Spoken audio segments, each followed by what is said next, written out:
Hello, share ko lang sa inyo ha. Nowadays, hindi tagid po ubos-ubos ang pagsalig naton. Anybody. Kaya nga may ara nga maayo lang magtubang. Pagtalikod naton. Ay, abi mo do sisinon sila no, nga mga honest na mga tao. But,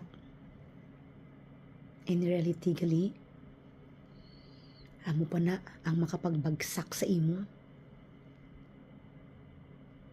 So, limit di kita sa pagsalig sa aton isig katawo, even na relatives pa naton, close friend pa naton.